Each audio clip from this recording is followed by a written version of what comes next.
Muy bien. Entonces, como les decía, vamos a trabajar sobre las tres técnicas que nos requieren de una intervención con públicos.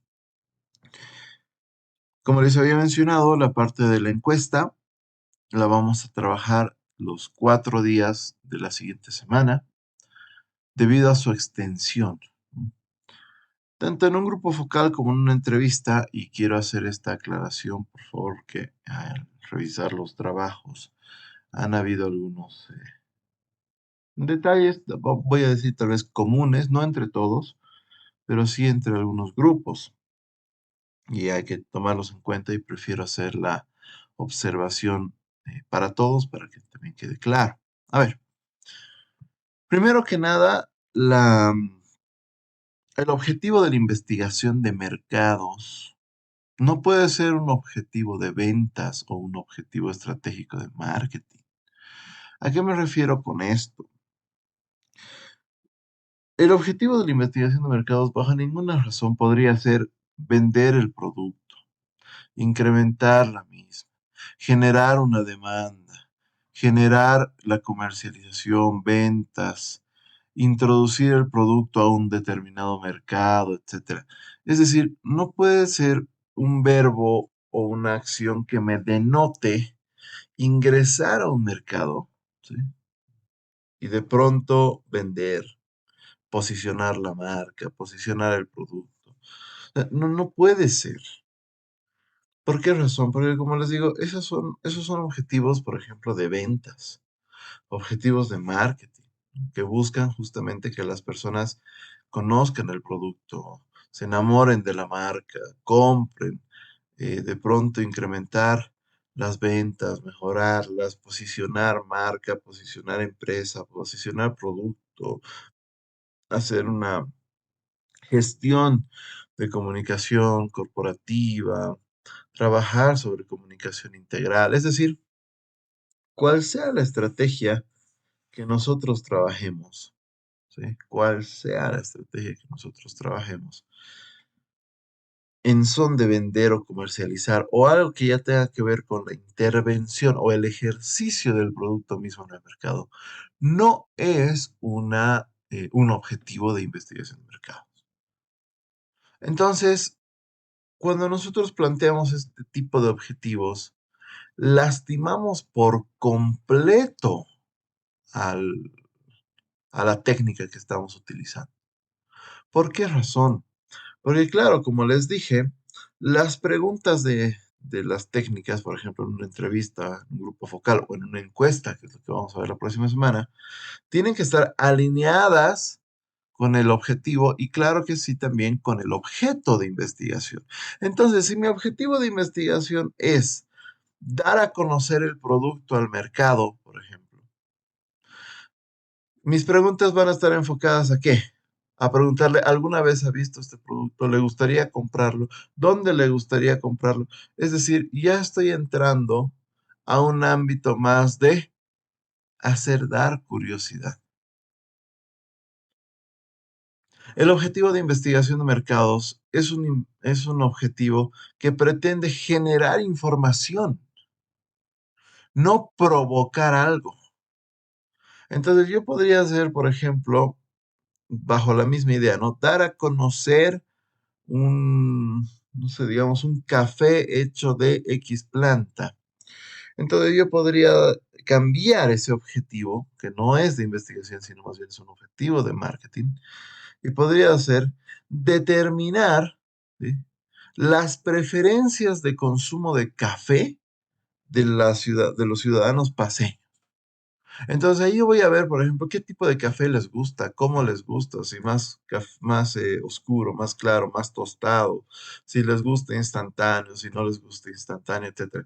Es decir, yo voy a determinar algo que no conozco y necesito conocer para que luego yo pueda justamente con mi producto complementar o sustentar o mejorar ese ámbito que yo no conocía para que mi producto sí efectivamente más adelante tenga éxito, pueda ser vendido, se posicione muy bien, la gente me recuerde. Es decir, primero yo tengo que investigar, algo que yo no conozco para posteriormente recién trabajar sobre un objetivo de ventas o marketing. Y este es un error, como les digo, que se ha cometido en sus documentos y eso he podido evidenciarlo. Vean sus correcciones. Están trabajando objetivos de ventas u objetivos de marketing. Y ahí está, como les digo, el problema porque después, cuando uno revisa el cuerpo, la estructura de las preguntas están muy dispersas o efectivamente están apuntando a el, un determinado público para venderle algo o para dar a conocer algo. Y no funciona así, chicos, ¿sí? No funciona así. Esa es la primera observación fuerte que puedo darles al respecto. Entonces, modifiquen sí o sí su objetivo. No todos modifiquen a los que les he mandado la corrección en esa parte. Algunos sí han trabajado sobre el objetivo, que es justamente determinar si hay demanda, investigar si al público le gustaría, investigar si en el mercado alguien más está haciendo lo que ustedes, que son justamente objetivos más, digamos, acordes a lo que nosotros necesitamos trabajar en este ámbito, ¿no? Entonces, ojo con eso. Ahora bien, el, la otra observación, y esto se ha dado el día ya de ayer, es con el tema de los grupos focales. Parece que no, lo propio, no todos, pero en algunos casos no ha quedado muy claro. Quiero hacer justamente esta observación. Punto número uno. La tarea, que sí, la gran mayoría lo hizo así, la tarea era generar dos grupos focales, chicos. ¿Sí? Esa era la tarea. Generar dos grupos focales. Por lo tanto, ¿qué implicaba? Que íbamos a tener dos grupos de preguntas, ¿sí?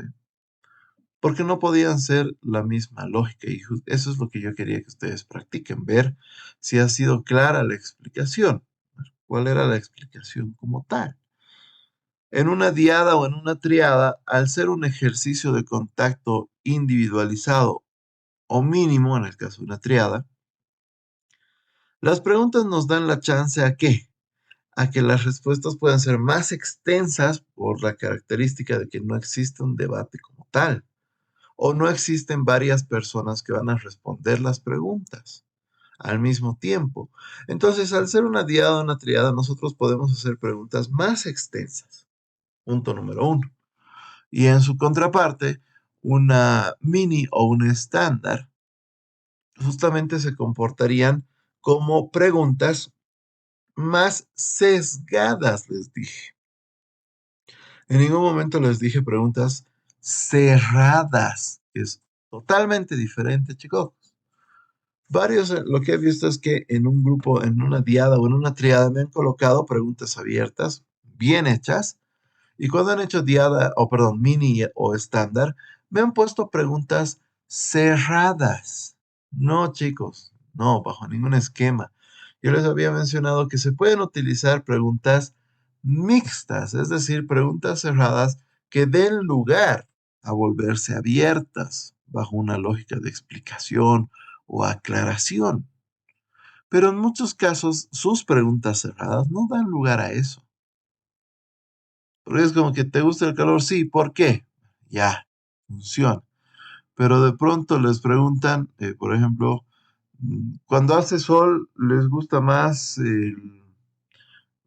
no sé, digamos, pasear o estar en la sombra? Pasear. Ah, ya, listo.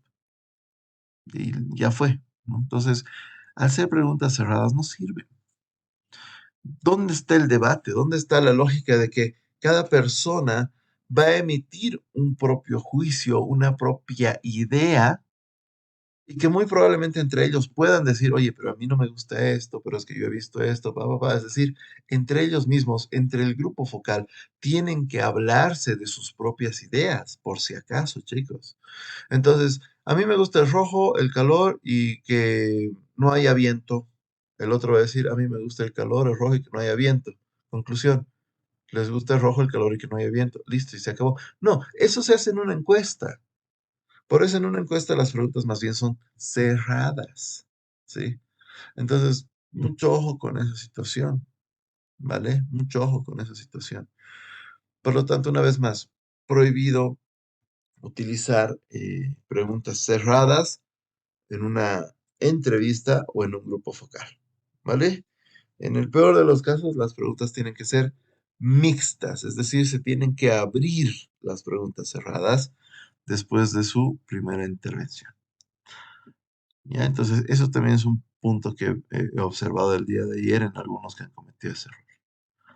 Ahora, de pronto les dije, su grupo focal puede llegar a durar hasta incluso 4 horas, dependiendo la cantidad de preguntas, la cantidad de personas, etcétera. Pero en ningún momento, y eso es algo que me llamó también la atención de un par de grupos, y también vale la pena aclararlo, es que cuando me han entregado el documento de la entrevista, me han dicho, vamos a entrevistar a esta y esta persona por estas razones. Está bien, se acepta. Pero son personas que pueden hablar por otros, conocen un entorno, entonces pueden emitir una opinión más grande. Pero de pronto cuando entramos al grupo focal, usan a los mismos. Me dicen, vamos a hacer un grupo focal, una diada o una triada con estas personas, y usan a los mismos de la entrevista. En otras palabras, lo que me están diciendo es, a ver, primero, los van a entrevistar y luego les van a hacer una diada, por ejemplo, o una triada. Ya no tiene sentido, ¿cierto? O sea, entonces, ¿para qué los hemos entrevistado? Si igual nomás les vamos a hacer una diada o una triada. Punto uno. Punto dos, en ningún momento yo les he dicho que la diada, la triada, la mini, la estándar, una gang test, una organoléptica, etcétera, en ningún momento yo les he dicho que estos grupos focales se realizan con personas representativas. Les he dicho, esto se realiza con personas que forman parte de un segmento específico. Es decir, que en el análisis del sujeto de investigación se supone que debería estar justamente un, una persona X. Es decir, yo no quería ya nombres, porque en realidad, ¿quiénes tenían que formar parte de esto? Un segmento del que ustedes han trabajado para el primer parcial. Me han obtenido unos perfiles extensos, bueno, no todos, ya deberían haber corregido ya a esta altura del partido. Tenían que tener unos perfiles bastante específicos y grandes, donde de esos perfiles yo tenía que ahondar y buscar grupos específicos de personas para trabajar justamente el grupo focal. Entonces, en ningún momento les dije, son personas representativas, uno o dos, pueden usar a las personas de su entrevista bajo ninguna circunstancia. En algún caso, algún grupo que hizo, no, no usó a las personas que iba a entrevistar, pero para el grupo focal, especialmente para lo que es diada y triada, me mencionaron a personalidades que van a poder emitir juicios o a dueños de algún negocio. No funciona así. ¿Por qué? Porque ustedes no están haciendo, por ejemplo, el desarrollo de un producto, de un servicio industrial, es decir, un producto intermedio que lo vayan a utilizar otras empresas, como para que su grupo focal sea hecho con empresas. Sus productos de la mayoría de ustedes son o de consumo o de compra. Ustedes mismos acuérdense cuando han hecho el trabajo. Eso implica que hay que trabajar con la gente, con el público en general. Entonces, de esos segmentos, como les decía, tenemos que buscar características específicas de personas que vayan a formar parte del grupo focal. Y por ninguna razón, estos pequeños segmentos que estamos armando deberían contradecir al segmento grande que hemos trabajado en el primer parcial. Tiene que formar parte de. ¿Listo? Entonces, por favor, tienen que corregir sí o sí. Y ahí es donde las preguntas de investigación, por obvias razones, son tremendamente afectadas. Porque si yo digo, yo voy a trabajar con esta personalidad, por ejemplo, con este chef, con este youtuber, etcétera, las preguntas se las estoy orientando a esa persona y no, pues no funciona así. ¿Por qué? Porque yo les he mencionado también algo muy importante. La diada y la triada no se hacen una sola vez a una sola persona. La diada y la triada se hacen varias veces con el mismo cuestionario a diferentes personas. ¿Por qué se realiza una diada y una triada? Porque no los podemos juntar por alguna razón en un mismo momento y en un mismo lugar a todos. Entonces se realizan diadas y triadas ¿sí? Varias veces hasta alcanzar un número al menos equiparable a una mini, es decir, unas 5, 4 o 5 personas, es decir, 4 o 5 diadas o en su defecto 2 o 3 triadas. Para alcanzar un número de personas a quienes hemos hecho el ejercicio y poder obtener conclusiones del estudio. En el caso de una mini, puede funcionar una o dos minis, y en el caso de un estándar, como les decía, puede funcionar un estándar. Y existen ocasiones muy particulares, como cuando se trabaja, una vez más les aclaro esto, una organoléptica, donde la mini o la estándar, más que todo la mini, se puede realizar unas 20, 30 veces, pero al mismo tiempo, en el mismo lugar, etcétera, ¿sí? Entonces sí se puede hacer eso, claro que sí, pero los fines son un tanto diferentes, ¿ok? Entonces, por favor, todo eso tienen ustedes que tomar en cuenta para las correcciones de los trabajos que me han entregado ayer. Hay grupos que no han cometido estos errores, entonces simplemente que quede como aclaración para ustedes. Pero para los que sí han cometido esos errores, chicos, por favor, tienen que corregirlo, mejorarlo para poder entregar el- los trabajos que corresponden para el documento final de aquí a 2 semanas. ¿Ya? Ya tienen que hacer las correcciones. Ahora bien, yo les había mencionado, y esto lo quiero hacer público porque tengo que disculparme yo les había mencionado que el trabajo, una vez que ustedes lo corrijan, ya tienen que ponerlo en práctica. Eso no quiere decir que yo estoy ajeno a las correcciones, es decir, ustedes pueden mostrarme sus correcciones, claro que sí, siempre y cuando esté dentro del horario en el que habíamos quedado, ¿sí? Existe un grupo, solo uno de todo el curso, que me ha enviado una corrección y yo me disculpo públicamente con el grupo debido a que por factores laborales y de tiempo durante el día de ayer y ayer no pude hacerle la corrección. Le voy a hacer la corrección hoy mismo para que pueda trabajar ya con ese documento corregido, ¿ok? Entonces yo pido disculpas al grupo y hoy mismo le voy a mandar las correcciones. Y a los demás grupos los insto a que justamente corrijan sus trabajos y me manden. Pero háganlo, por favor, en el tiempo prudente. ¿A qué me refiero? Que si yo les digo, ejemplo, el lunes me entregan el trabajo final, cuidado, toditos me estén mandando hoy día. Eso ya no tiene pues sentido. ¿Por qué? Porque ustedes saben que el trabajo final se lo va a entregar de aquí a 2 semanas. Entonces tienen un tiempo más que suficiente como para poco a poco corregir, mostrarme. Obviamente eso ya es voluntario. Tampoco es que tienen que hacerlo, es voluntario, chicos. Pero si no lo hacen y cometen algún error, piensen que, pues claro, en el trabajo final van a tener una desventaja fuerte al respecto, ¿no? En cambio, si ustedes corrigen, eso les va a ayudar a qué? A que al menos estructuralmente el documento esté bien. Ya, claro, la parte de análisis, conclusiones de los estudios, todo, ahí puede que llegue tal vez a existir algún error de análisis, de recopilación, etcétera. Pero si ya, digamos, no es tan fuerte como que estructuralmente esté mal. Imaginémonos lo que ha sucedido entre anteayer y ayer con sus trabajos. Como les digo, en lo que reviso, encuentro que hay una falla en el objetivo de investigación. Para el trabajo final eso no puede suceder. En el trabajo final automáticamente se anula esa parte de la técnica. ¿Por qué? Porque si el objetivo está mal, el resto de los elementos están mal alineados a ese objetivo. Entonces ya ni siquiera hay que revisar la técnica. Entonces tiene que estar bien, chicos. ¿Dale? Por eso también les había mencionado y les hago recuerdo esto último y ya con eso comenzamos a trabajar lo que nos toca hoy. Solo, bueno, no es otra vez, no es obligatorio, pero solo un grupo me ha incluido a su grupo de WhatsApp. Bueno, desde que me ha incluido tampoco es que han charlado, no han debatido, no se han reunido, tampoco han hecho nada. Yo no he visto movimiento en ese grupo de WhatsApp, pero al menos estoy ahí. Entonces asumo que si en algún momento tendrán alguna consulta, me la efectuarán mediante ese grupo.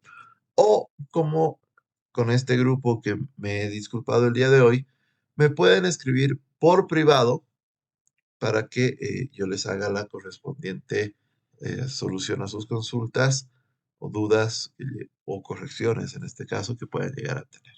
Nos pueden incluirme a un grupo como pueden escribirme directamente de forma personal, ¿ya?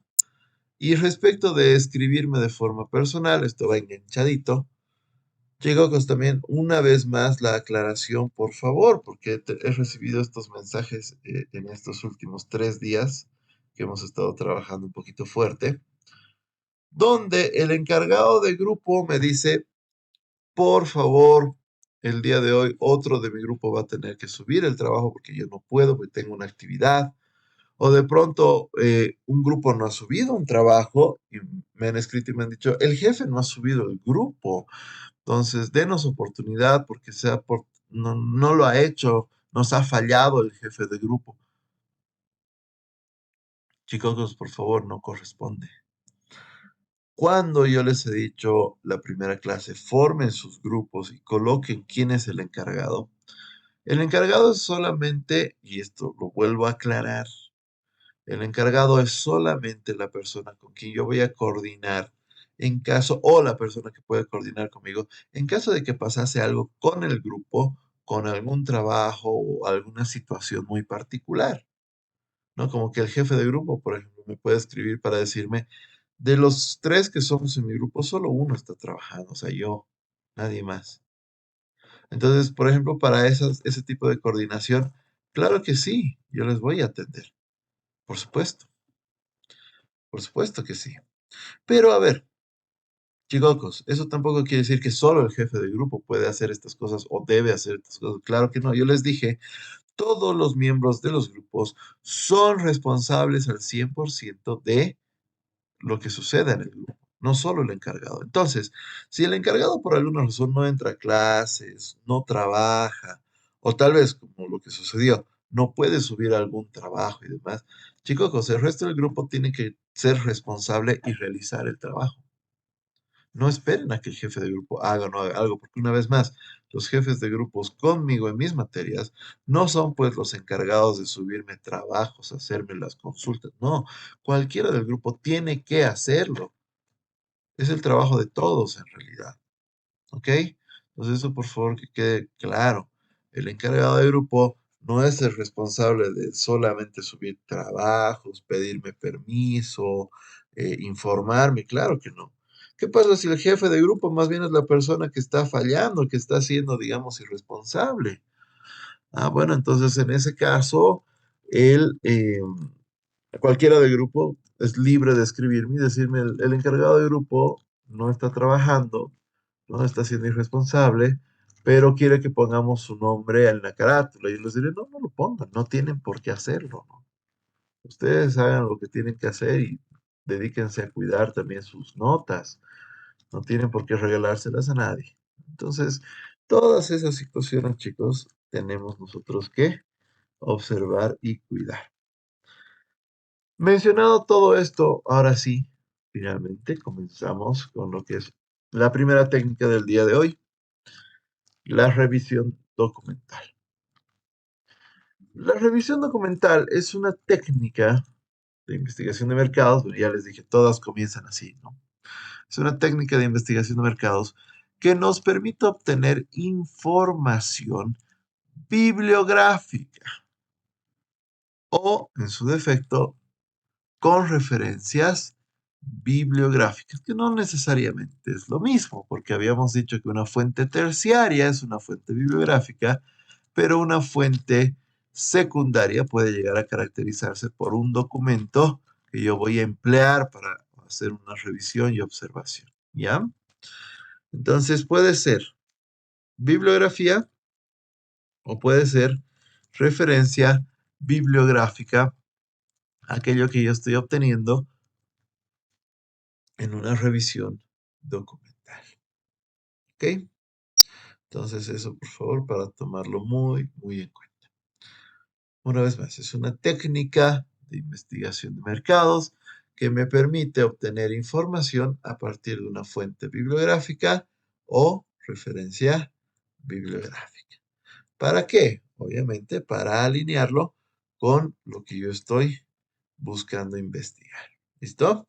Entonces, esa es una revisión documental.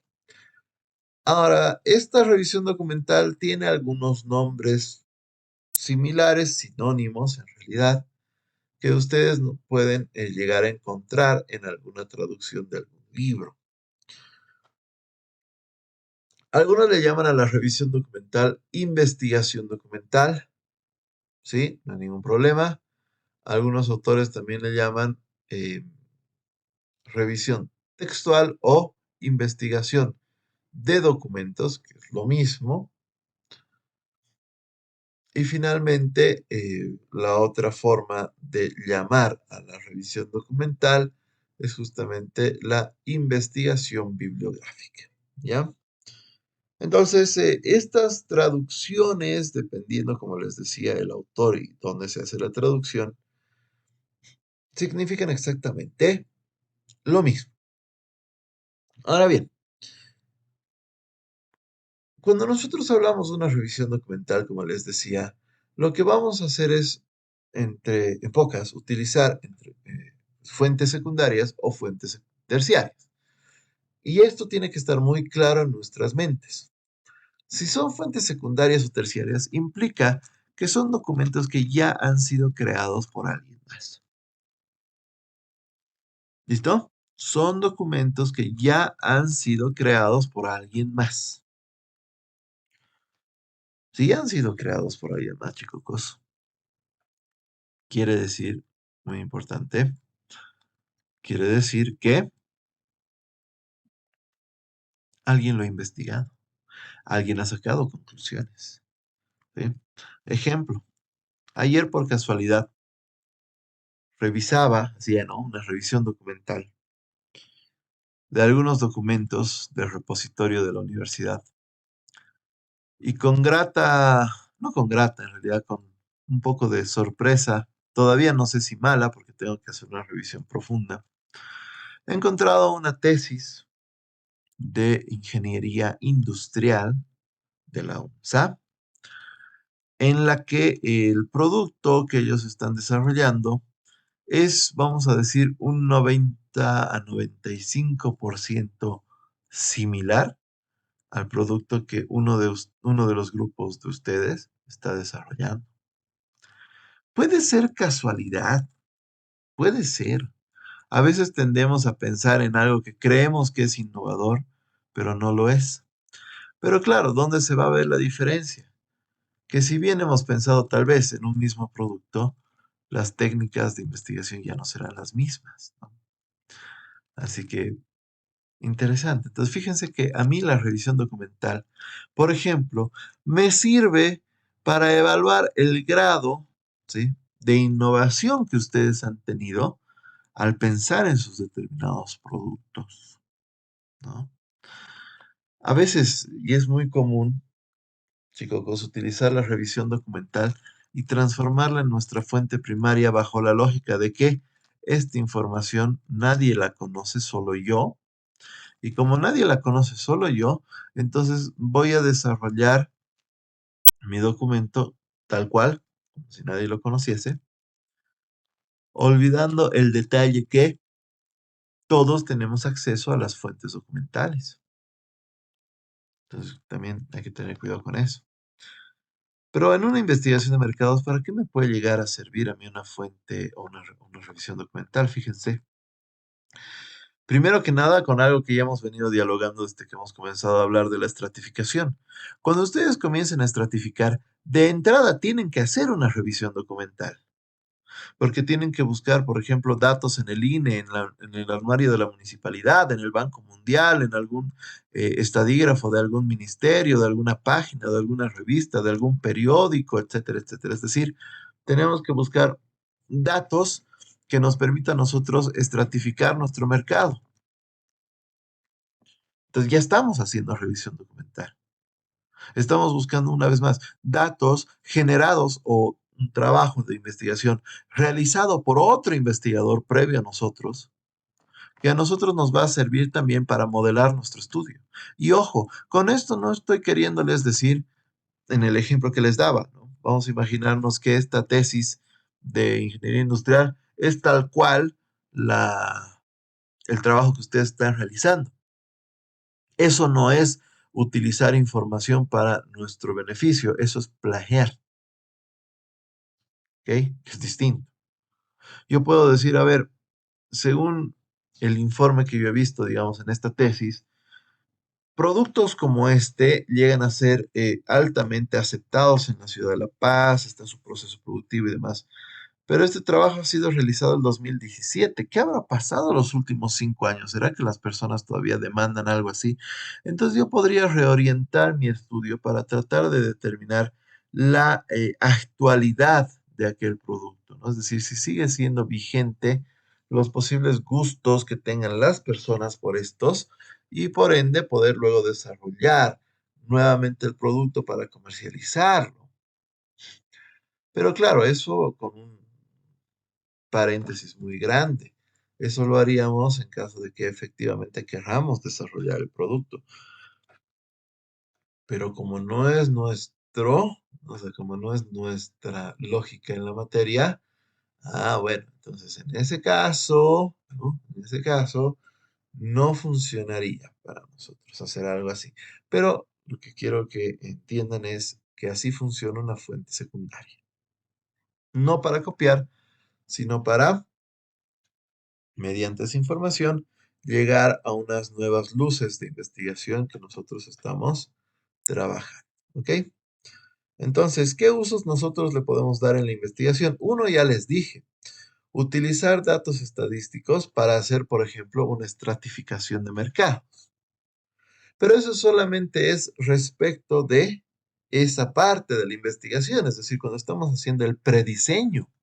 Pero ahorita que nosotros ya estamos en el diseño, ¿para qué nos podría servir? Alguien me puede decir, para hacer una muestra poblacional. Sí, pero todavía no hemos llegado a esa técnica. Ahorita queremos usar la técnica de la revisión documental para hacer investigación de mercados, imaginándonos que no vamos a hacer entrevista, no vamos a hacer grupo focal, no vamos a hacer encuestas. Entonces, ¿para qué serviría una revisión documental si queremos usar la técnica en sí misma como fuente de investigación? Entonces, ¿qué podemos hacer en este caso? Lo que nosotros vamos a hacer, como les decía, es analizar comportamientos, ¿sí? Por ejemplo, yo voy a buscar documentos como esta tesis, si es útil, donde se haya hecho un estudio, por ejemplo, sobre la competencia directa e indirecta que hoy en día existe en el mercado y qué hacen y cómo lo hacen. Y revisar un documento que tenga esta información, pues queda de maravilla, porque eso es muy importante para el desarrollo de nuestro trabajo. Entonces, sí, nosotros podemos llegar a determinar que esta información va a ser útil, ¿no? Va a ser útil para nosotros. Entonces, debemos desarrollarlo de esa forma, ¿ok? Para ese fin. ¿Qué también podemos utilizar nosotros respecto de esta técnica? Buscar información que nos permita a nosotros analizar el comportamiento de un determinado mercado a partir, como yo les decía, de algún dato. Ejemplo, los últimos 5 años en la ciudad de La Paz, por ejemplo, ha existido un boom en la creación de productos nuevos con características, digamos, suntuarias. Ya, muy bien. Entonces, hoy en día en La Paz se está demandando productos con características suntuarias. Por lo tanto, ¿será que mi producto, que no había sido suntuario, de hecho yo lo estaba planificando más para que sea estilo, digamos, de consumo masivo, ¿será que llega a tener éxito? Entonces, esta información que yo estoy recopilando a partir de la revisión de documentos me va a ir dando ciertas luces para ver si lo que yo estoy haciendo va o no llegar a ser, digamos, significativo para el entorno e incluso me puede indicar que tal vez no valga realmente la pena, ¿no? Realizar este tipo de estudio, este tipo de producto, desarrollarlo. Tal vez no vale la pena. ¿Listo? Entonces, para eso también lo utilizaríamos. ¿Ya? A ver, vamos a ver con un poquito más de calma qué otras utilidades podría tener. Pero antes de continuar, es preciso que nosotros mencionemos los tipos de fuentes de información que nosotros podemos consultar. Porque a veces, y esto es muy común, chicos, cuando pensamos en una fuente de información, se nos viene a la cabeza esta extraña lógica de que solamente es de un libro o de una revista o algo así. No, esta fuente puede ser sin ningún problema una fuente de video, puede ser una fuente, no sé, de un grabado con una pictografía, digamos, un grabado en una pared de aquel entonces, de la época, digamos, de antes de que el ser humano cobre conciencia de su existencia, ¿no? No hay ningún problema, las pinturas rupestres me refiero. Sí, puede ser, ¿por qué no? Entonces, a ver, ¿qué fuentes de información obviamente ya más técnicas a nosotros nos sirven dentro de lo que es la investigación de mercados? La fuente audiovisual, primeramente, ¿no? Es decir, hoy en día, gracias a la tecnología, podemos tener acceso a lo que son videos, ¿no? Son grabados, noticias. Hoy en día el Facebook, peor todavía, ¿no? Es mucho más grande, mucho más importante, digamos, en términos de la presentación y acceso a las diferentes noticias. Si no fuera la televisión, por muchas décadas, en realidad, no hubiésemos estado nosotros conectados y sabiendo lo que estaba pasando alrededor del mundo. Antes de la existencia de la radio y la televisión, teníamos, por ejemplo, la lógica de enterarnos lo que pasaba al otro lado del mundo 2, 3, 4 meses después de lo que había sucedido. Hoy en día, gracias a esta innovación, digamos, podemos ver en vivo lo que está sucediendo en otra parte del mundo. Podemos ver en vivo. Entonces, es sumamente importante las fuentes audiovisuales.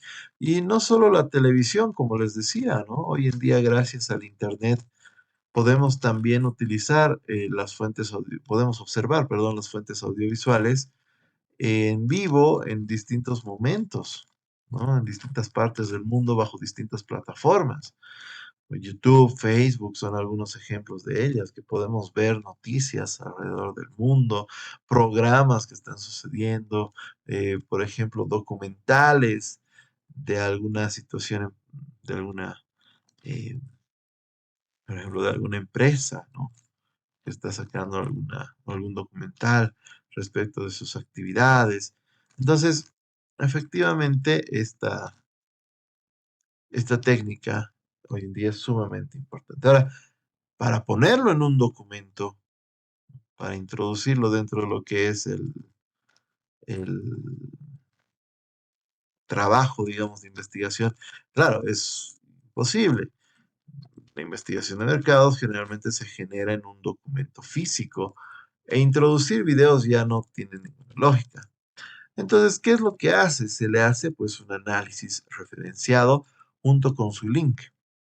Y para eso es que al final de cualquier documento de investigación siempre va a haber un subtítulo que diga bibliografía.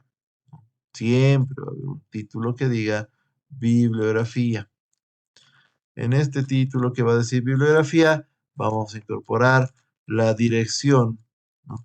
del video para que pueda ser observado y a partir de esta situación nosotros podamos pues evidenciar la existencia del video para posterior revisión. En este caso a mí me tocará hacer esa revisión también para ver cómo han analizado esa información.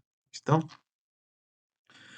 Entonces, esa es la manera en la que funcionaría la audiovisual. Pero es sumamente importante, como les digo, y una de las más utilizadas el día de hoy. Otra fuente de información en esta categoría, justamente ya la hemos hablado, es la bibliográfica. Pero ojo, cuidado.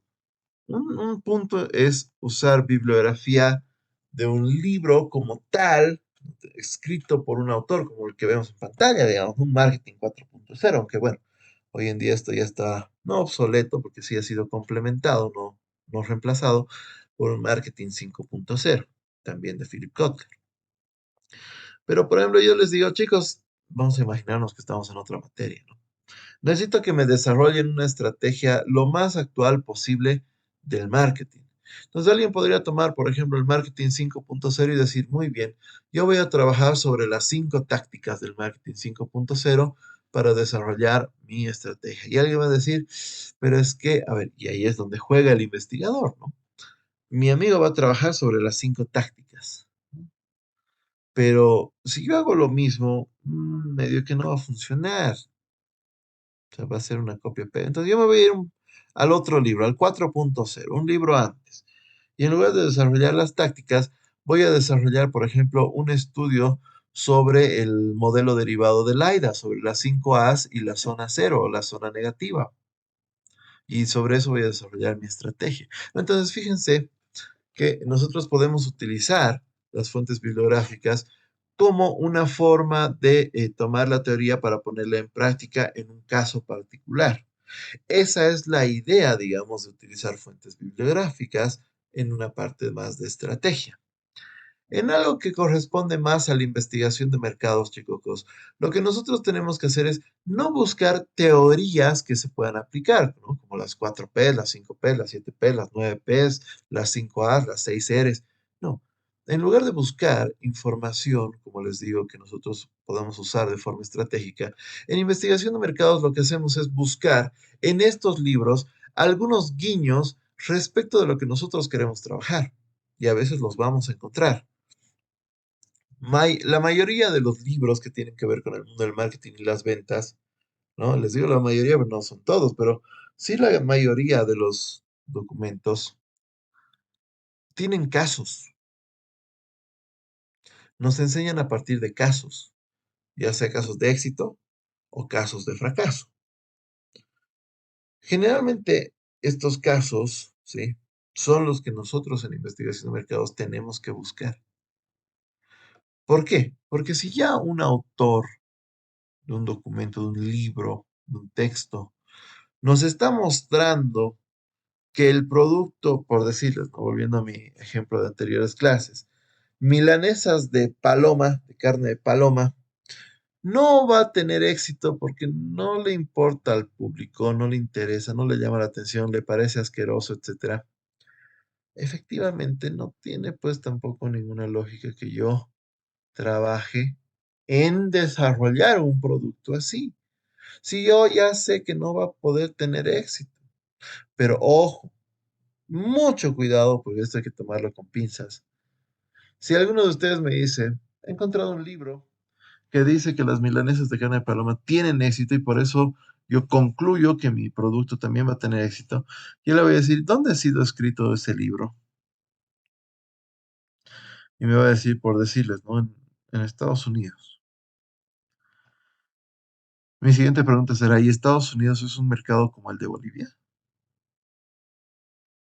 ¿Qué características tienen los consumidores de milanesas de carne de paloma en Estados Unidos, razón por la que ha tenido éxito? ¿Y será que la gente tiene aquí esas características? ¿Has hecho ese estudio? Entonces, la revisión documental en la parte bibliográfica, chicos, es solo una parte de. No podemos sacar una conclusión más que nada con investigaciones realizadas en otros países. Tenemos que tener mucho cuidado con la revisión documental de libros, investigaciones que se hayan hecho en otros países, porque pueden hacerlo, permitidísimo, claro que sí, pero mucho cuidado con que en esos países no se comportan como nosotros. Ni siquiera en los países más cercanos hay que sacar resultados conclusivos. Por ejemplo, yo he encontrado un estudio sobre, no sé, digamos, consumo de carne de suyu en Perú, porque es un país cercano a nuestro y comparte los mismos rasgos, digamos, en la parte de rituales y demás. Ya está bien, pero no se comporta igual, ¿no? ¿Por qué razón? Porque nosotros somos, sin ir lejos, un país que no tiene acceso a costa. Ellos sí, y eso modifica terriblemente su economía. Tienen situaciones políticas para decir, ya está bien, pero otra vez, su comportamiento económico no es tan errático como el nuestro debido a ciertos factores. Es que yo he encontrado uno en Chile y en Chile incluso ha habido devaluación de la moneda, entonces tampoco es que están... Sí, está bien, pero Chile es un país totalmente costero. Entonces no se comporta la gente para nada como nosotros. Es decir, siempre hay que tener un poco de cuidado cuando utilizamos fuentes bibliográficas, especialmente porque vienen de otros entornos. Y hay que ver la cercanía de esos entornos con los nuestros para poder recién evidenciar si a nosotros nos puede llegar o no a servir esta información. ¿Listo? Eso es lo importante. Después ustedes pueden verificar, como les decía, libros, tesis, artículos científicos. Pueden revisar lo que ustedes gusten, siempre y cuando también tenga un autor verificado o el libro documento sea verificado, ¿no? De pronto ustedes me dicen, sí, he encontrado un artículo que dice que comer carne de paloma disminuye el riesgo de tener COVID o elimina el COVID, digamos, ¿no? Más drástico todavía. Elimina el COVID. Yo voy a decir, wow, qué interesante, ¿no?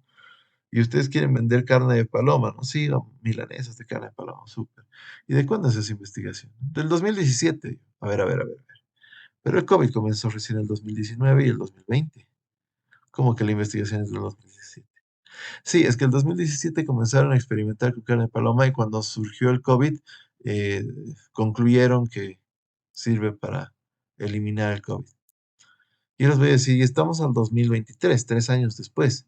¿Por qué no hay ningún informe a nivel internacional, mundial, incluida la OMS, que comer de carne de paloma elimina el COVID? Entonces ustedes tienen que verificar también, chicos, sus fuentes. No es tomar del internet, ¿no? A ver, la carne de paloma es buena, sí, un artículo de una persona X. Ah, sí, aquí dice que es buena, cura el COVID, ya, listo, eso lo tomo. No, chicos, ustedes tienen que verificar que es una fuente fidedigna. Por eso les decía, Wikipedia, prohibido, ya les estoy avisando. Wikipedia es la peor fuente que puede haber. El Rincón del Vago, Tesis Fácil, eh, y bueno, no sé cuánta página más habrá hoy en día. En mis épocas era el Rincón del Vago como lo máximo, ¿no? Licenciado, Sí, licenciado, pero algunas pruebas, bueno, yo creo que en contexto nacional es muy escaso en este caso, estudios o libros, pero en cuanto, yo encuentro en más estas historias que usted dice como relatos en artículos de periódico nacional, ¿eso contaría? exacto. Por eso les decía, tenemos que verificar la fuente. Si el ejemplo, el periódico La Razón saca un artículo, digamos, diciendo, se comprueba que la carne de paloma cura el COVID. Vamos a seguir sobre el mismo ejemplo. Es la razón. ¿Qué es lo que yo tendría que hacer en ese caso? Tengo que ver ese artículo, quién lo ha escrito. O sea, no puedo simplemente copiar y pegar porque es la razón. No. ¿Quién ha escrito ese artículo? Después de cada artículo en los periódicos se habla del autor. Entonces yo tengo que ver al autor. Verifico el autor y luego veo qué ha hecho ese autor. ¿No? Ah, ya, no, el autor había sido un periodista. Ah, ya, muy bien, pero ¿de dónde ha sacado la información? Tiene que tener una fuente. En periodismo funciona igual, ¿no? Entonces, la fuente de ese periodista había sido no sé, por decirles, una universidad de renombre, digamos, Cambridge. En Cambridge han hecho ese estudio. Pero entonces yo me voy a ir ahora a Cambridge, a la universidad, a buscar el estudio. Y de pronto encuentro que en el estudio dice que ha tenido éxito en los primeros pacientes, pero que recién se va a hacer, por ejemplo, no, por decirles, un experimento a gran escala para ver si no son casos aislados y si evidentemente es algo que funciona. Ah, entonces, ¿qué yo puedo concluir? Que nuestro periodista nacional, el que ha escrito la columna, el que ha escrito la noticia, digamos, no se ha dado el trabajo que nosotros nos estamos dando de verificar qué es lo que realmente está sucediendo. Y lo único que ha hecho esta persona, ¿qué es? Ver el título en la página, digamos, de la Universidad de Investigación de Cambridge y de pronto decir, no, la carne de paloma cura el COVID.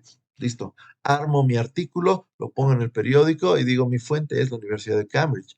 Muy raras veces las personas van a hacer esta investigación, que nosotros, de hecho, estamos llamados a hacerla como investigadores de mercado.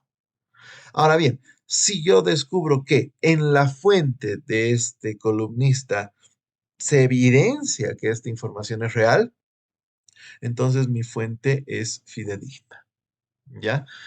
Entonces hay que tener un poco de cuidado con eso. Pero sí, yo puedo utilizar una página de renombre, digamos, la página de X hospital, digamos, o la página de un ministerio, que lanzan informaciones, colocan informaciones. Yo puedo utilizarla, pero, ojo chicos, o sea, hay un elemento interesante que dice, por ejemplo, en una columna, los ciudadanos paseños hoy en día consumen más anticucho que lo que hacían en los inicios del 2000. Eso, por ejemplo, si sale en un periódico, por ende, ha sido ya observado y estudiado. Ahí, por ejemplo, yo podría decir ya, o sea, no es un dato que evidentemente es trascendental y cambia el curso de la historia, ¿no? Entonces está bien, puedo utilizar esa información, digamos, ¿no? Yo en mi trabajo compongo, yo quiero vender anticuchos y la razón me muestra que hay un dato estadístico de crecimiento que ha sido trabajado en conjunto entre, digamos, no sé, el periódico La Prensa y el Instituto Nacional de Estadística. Entonces, a mí me sirve esa información, claro que sí. Es decir, yo ya no tengo que hacer una revisión de la fuente. ¿Por qué? Porque la fuente en sí misma me está dando ya esos datos. Pero como les decía, si es una información trascendental, sí es mejor verificar fuentes, perdón, para no cometer el error de encontrarnos en una situación de, evidentemente, eh, pecar, ¿no? Es un pecado. ¿Listo? Ahora, aquí también viene un tema de, complementando también la pregunta que nos hacía nuestro compañero, aquí también hay que complementar un poquito la lógica del nivel jerárquico de las fuentes, ¿sí? Ejemplo, yo voy a ver un libro del señor, bueno, a mí me encanta este libro de Juan José Pérez. Es un libro que habla, su librito se llama La esencia del marketing, por ejemplo. Es un libro muy, muy atractivo, muy concreto en lo que presenta. Y por decirles, ¿no? Él dice en su libro, el marketing es una técnica estratégica que nos permite eh, llegar a la mente de los consumidores y convencerlos de nuestra existencia y generar una posible demanda. Entonces, yo les pido a ustedes, chicos, ¿qué es marketing? Les digo, ¿no? Entonces, alguien me dice este concepto de Juan José Pérez. No quiere decir que esté bien o que esté mal. Pero ahí, como les decía, hay que hacer también un análisis acerca de la jerarquía bibliográfica. ¿A qué me refiero? Punto número uno, ¿qué estoy yo investigando? Y punto número dos, ¿a quién voy a investigar para apoyar mi investigación? ¿No? En el punto número uno, ¿qué estoy yo investigando? Quiero hacer un trabajo acerca, por ejemplo, de el impacto de la creación y lo que es la estrategia de marca allá. Entonces, José Pérez es más apropiado para mí. ¿Por qué? Porque si bien Philip Kotler habla sobre la marca, sus conceptos de marketing no están orientados tanto a la marca, están más orientados hacia la ciencia. Entonces me sirve, en ese caso, por jerarquía teórica y jerarquía perseguida dentro de la investigación, me conviene más trabajar el otro lado de la moneda, es decir, me conviene más trabajar lo que es profesor Pérez. Pero imaginándonos el otro caso, que de forma genérica yo les digo, chicos, ¿qué es marketing? ¿Qué estamos investigando? Nada, yo quiero saber qué es marketing. Entonces, en ese caso yo tengo que usar jerarquía bibliográfica. ¿Qué quiere decir? Voy a buscar al autor más importante, al que tenga la expresión más importante, dentro de esto que yo estoy investigando. En este caso, Philip Kotler es el padre del marketing moderno. No es el padre del marketing como tal, es el padre del marketing moderno. Entonces yo tendría que utilizar el concepto de Kotler, ya no el concepto de otros autores. Correcto. Ya he encontrado que Kotler es el autor más representativo. Ahora yo tengo ahí un pequeño problema. Y ahora, ¿qué concepto uso? Porque Kotler, perdón, tiene muchísimos libros de marketing, varios de ellos escritos incluso hace poco, como les decía, el Marketing 5.0, que ha sido publicado el año pasado. Entonces, ¿qué libro uso? ¿Qué concepto? Por jerarquía temporal, tendría que buscar el más modernito si es que no va a tener un uso específico, chicos, ¿no? O sea, una vez más, si yo les pregunto, ¿qué es marketing? Y simplemente quiero saber qué es marketing como tal, sin una posible utilidad, ustedes tendrían que darme el concepto presentado en su última publicación, es decir, en el Marketing 5.0. El marketing es una técnica utilizada a nivel tecnológico que imita las funciones del ser humano y los reemplaza, etcétera, etcétera. Pero si yo les digo, chicos, ¿qué es marketing? Pero yo les estoy haciendo trabajar, por ejemplo, sobre un entorno tecnológico, sobre un entorno digital. No, pues súper, podemos tomar un concepto de marketing digital, podemos tomar un concepto del marketing 4.0, podemos tomar un concepto de micromarketing, de Kotler. No hay ningún problema. ¿Por qué? Porque yo ya tengo algo específico en lo que estoy estudiando. Entonces necesito también un concepto de uno de sus libros que esté enfocado a ello. El más, entre comillas, el más moderno dentro de los libros enfocados en ese ámbito. ¿Listo? Entonces eso también a tomarlo muy en cuenta. No necesariamente el último concepto es el único y verdadero. No, depende de lo que yo estoy investigando. Yo estoy investigando la venta de carne de paloma, de milanesas de carne de paloma. ¿Qué concepto de marketing me serviría si yo quiero hacer un trabajo de estrategia sobre esto? Bueno, tendré que ver más o menos mis canales de ventas, cómo los quiero trabajar. Milanesa es un producto de consumo, lo que implica que voy a tener un canal directo, es un marketing tradicional. Ah, ya, muy bien.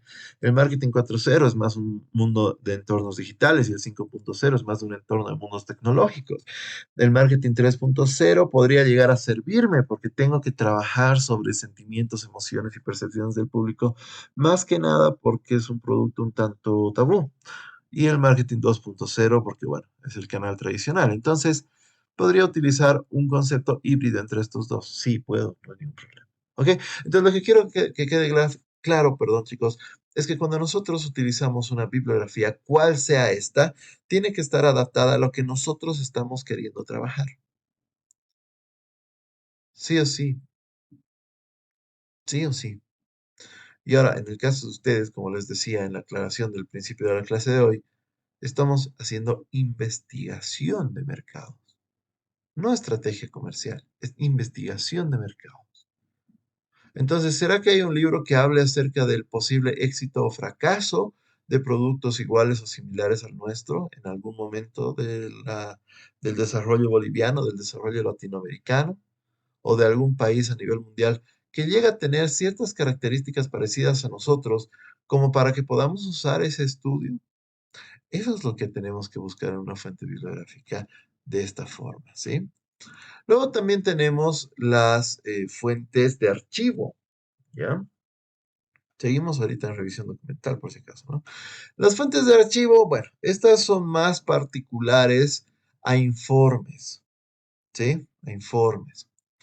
Por ejemplo, en recursos humanos sucede mucho esto, ¿no? De pronto el jefe me dice, quiero, quiero ver el rendimiento de este trabajador. Entonces, el de recursos humanos va a ir a buscar los documentos en el archivo y va a sacar la carpeta del trabajador y nos la va a entregar. Entonces, revisamos, a ver, su currículum, sus memorándum, sus logros, si actualmente está haciendo algo aparte del trabajo, si se está actualizando, si está haciendo un diplomado, una maestría, un curso de especialización, un doctorado, etcétera. Es decir, vamos a comenzar a ahondar más y más y más y más y más, digamos, en la persecución del desarrollo de esta actividad. Entonces, un archivo no se genera con un fin determinado y tengan cuidado con eso. ¿Cuál es la diferencia entre una fuente de archivo y una fuente bibliográfica?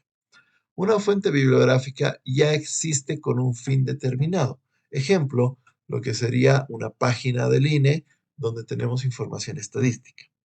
¿Sí?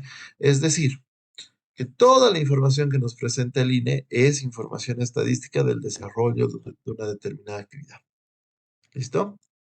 En cambio, una fuente de archivo es una fuente donde también de forma documental, chicos, se ha ido incorporando información de un objeto estudiado, pero no con una, vamos a decir, no con una única finalidad, con una única categoría, ¿no? En el INE todos son datos estadísticos, pero si de pronto en el INE también vemos, digamos, ¿no? Como en los periódicos, informes, artículos científicos, digamos, ya deja de ser una fuente bibliográfica como tal y se vuelve una fuente de archivo, ¿sí? Ya no es bibliográfica, ahora es de archivo. ¿Por qué? Porque la información es variada, no tiene una persecución única de información. ¿Listo? Entonces, esa es la única diferencia entre estos dos. Después, las utilidades son exactamente las mismas. Les daba el ejemplo de recursos humanos, que yo saco el archivo como tal, digamos, ¿no? Explícito de un trabajador. ¿Y qué voy a encontrar? No solamente voy a encontrar cosas vinculadas pues al trabajo, a lo nuestro, voy a encontrar su currículum, voy a encontrar su certificado. Mi trabajo es, digamos, para soplar vidrio y de pronto veo que esta persona tiene una maestría en, vamos a imaginarnos, una maestría en, no sé, veterinaria, porque había sido su segunda carrera. No nos importa, no nos interesa que se dedique a nuestro trabajo, que es el tema del soplado de vidrio, pero ¿tiene que estar en sus documentos? Claro que sí. Pero como ya no está alineado solamente a lo que busca mi empresa de soplado de vidrio, sino que más bien en estos documentos encontramos todo de una persona, ya se vuelve una fuente de archivo. ¿Listo? Hay empresas, y eso es cierto, si seguimos en el mismo ejemplo, claro, que se dedican a que las carpetas de sus trabajadores estén alineadas netamente al trabajo. O sea, no nos importa si hace algún otro estudio, alguna otra especialidad, si trabaja en otro lado, si tiene un emprendimiento, no. Solamente nos limitamos a tener en ese archivador documentos vinculados al trabajo de la persona. En ese caso sí podríamos decir entonces que esta es una fuente bibliográfica, en ese único caso particular. ¿Ok? Entonces eso para que lo tomen en cuenta. Cuando no se tiene una persecución única de información dentro de la base de datos, se llama fuente de archivo. Si tiene una única persecución de información referida a lo mismo, se llama fuente bibliográfica. El siguiente tipo de fuente, en este caso de revisión documental, se llama las fuentes hemerográficas. ¿Sí? ¿Qué es una fuente hemerográfica?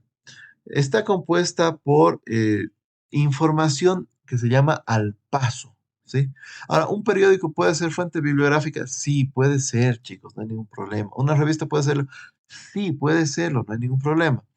Pero la hemerográfica generalmente se constituye por algunas características en esencia. Primero, es una fuente de información al paso. Entonces, no solamente pueden ser periódicos, revistas, también pueden ser volantes, pueden ser trípticos, dípticos, pueden ser algunas gigantografías, algunos pasacalles, ¿no? Puede ser, no hay ningún problema. Todo lo que esté al paso, es decir, que mientras nosotros circulamos en un determinado espacio geográfico, la información está al alcance de nuestra vista, al alcance de nuestras manos. Esa es una característica de una hemerográfica. Segundo, la característica de una hemerográfica generalmente es que la información que presenta no es de algo único. Ejemplo, yo veo en la portada del periódico, ha fallecido el ex Papa Benedicto, digamos, ¿no? Me compro el periódico, pero cambio de página y ya es otra noticia. Es decir, es un conglomerado de posibles fuentes. Esa es otra característica interesante de una hemerográfica también, ¿sí? Es su característica de tener varias, varias informaciones, varias, ¿cómo les digo? Una recopilación, ¿sí? Es más fácil entenderlo así. Una recopilación. Ahora, una tercera característica es que una fuente hemerográfica en el mundo de la comunicación social, y esto por si acaso, para que también se entienda claramente, en comunicación social se les dice hemerográfico a todo lo que tiene que ver con el periodismo. Entonces, si es una revista vinculada al mundo del periodismo, funciona. Pero, por ejemplo, una revista científica ya no sería hemerográfica en el mundo de la comunicación social. Un periódico sí sería una fuente hemerográfica. Un volante sería una fuente hemerográfica, sí, en el mundo de la comunicación social, sí, y solo sí, este volante lleva información informativa periodística. Pero si es un volante común y corriente, ya no sería hemerográfico para un comunicador social. Pero para nosotros sí. ¿Por qué? Porque para nosotros va a ser hemerográfico siempre que sea información al paso. ¿Ok? Siempre que sea información al paso. Y punto número dos. No, perdón, punto número cuatro. Ya estoy yendo al punto número dos. Y punto número cuatro, otra característica de las fuentes hemerográficas. Generalmente, y esto digo generalmente porque las revistas a veces tardan en comercializarse. El periódico no tanto, pero las revistas sí tardan en comercializarse. Generalmente las fuentes hemerográficas son fuentes de información diaria. Es decir, todos los días cambia su contenido. ¿Listo? Todos los días cambia su contenido. Dadas estas características, esa es una fuente de información hemerográfica. Pero como les decía, ¿puede ser utilizado un periódico, una revista como una fuente bibliográfica? Claro que sí, puede ser utilizada como fuente bibliográfica. ¿Cuál es la única diferencia? Es la forma técnica de llamarlo. En todo caso, nosotros podríamos, como les decía, decir que es hemerográfica cuando yo me baso en el artículo sin verificar fuentes. Pero cuando yo ya verifico la fuente, que es el ejemplo que dábamos con su compañero, que ya verifico la fuente, ya sea solamente viendo que es información, por ejemplo, del periódico La Razón y el Instituto Nacional de Estadística, viendo solamente eso, yo ya estoy verificando la fuente. Ahí ya se puede convertir en una bibliográfica. Pero si yo utilizo esta información, que es muy común a veces en las personas, veo el periódico y digo, ya, este año va a salir campeón Always Ready otra vez. Pucha. Entonces, lo pongo en mi informe, ¿no? Always Ready va a salir campeón, según información presentada por el periódico Marca. Tu fuente no he verificado. Ah, ya. Entonces no es fuente bibliográfica, es fuente hemerográfica. ¿Ok? Entonces esa es una forma, digamos, más técnica de llamarlo. Listo. Veamos ahora cómo se prepara la investigación o la revisión o investigación documental, chicos. La estructura es prácticamente la misma que hemos estado viendo, como les decía, siempre va a ser prácticamente la misma, con una que otra variación.